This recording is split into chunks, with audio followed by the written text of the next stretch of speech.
Unahin natin ito, yung pinakamaliit sa market na two-way radio. So, ito pong two-way radio na to is bagay na bagay po ito pang mga restaurant operation or business operation na malapit lang, yung hindi siya ganun kalayo.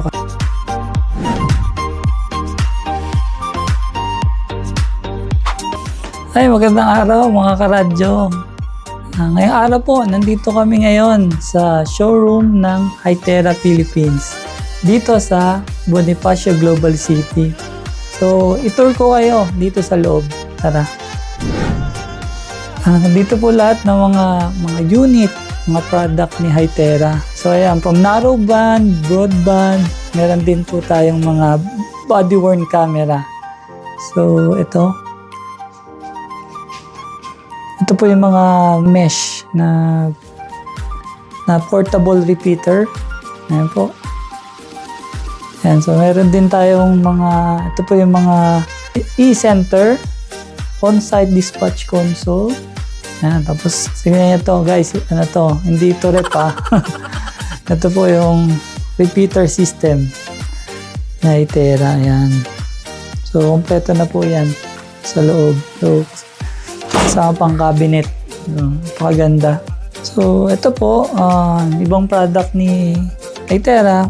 Ito po yung mga handheld radio. Yan. So, mga portable radio natin. And also, ito po yung gateway na favorite ko. Yung BN100. Ayan.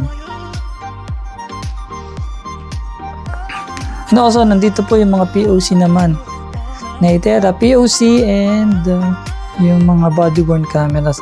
So, hindi po kompleto dito yung lahat ng POC kasi nasa pahiraman. So, pinapahiram ni Hytera yung mga demo units nila para ma-check ng mga client. So, isa dito yung meron is yung PNC 460. Okay. Ayan. So, itong version nito, ito yung U.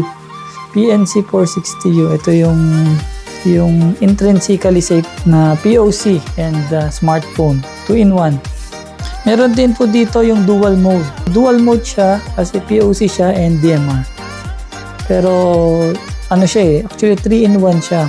Pwede siyang smartphone, pwede siyang DMR, and pwede siyang POC. So dito po may mga bibidyohan tayong particular na mga unit na hindi pa natin na-videohan. So unahin natin ito, yung pinakamaliit sa market natin na two-way radio. So ito pong two-way radio na to is bagay na bagay po ito pang mga restaurant operation or business operation na malapit lang, yung hindi siya ganun kalayo. Kasi ito po, dahil maliit siya, ang kanyang power is nasa 1 watt lang.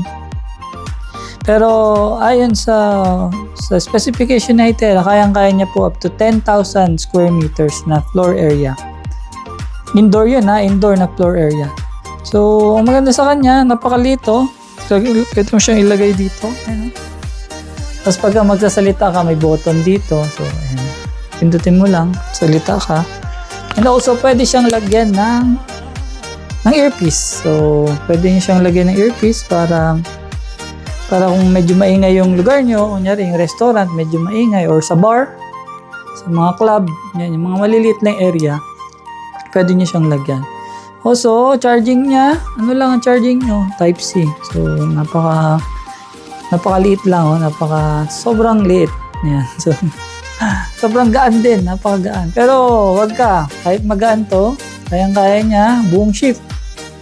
Kayang-kaya niya. Up to 16 to 24 hours ang kanyang battery. So, napakaganda. Ito, ang model po nito is S1 Mini. Yan. So, UHF po ito.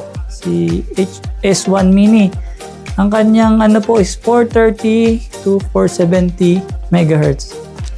Ay po, kung gusto niya ng handy, napakaliit Kumbaga, hindi ka mahirapan Baka kasing two-way radio is napakabigat.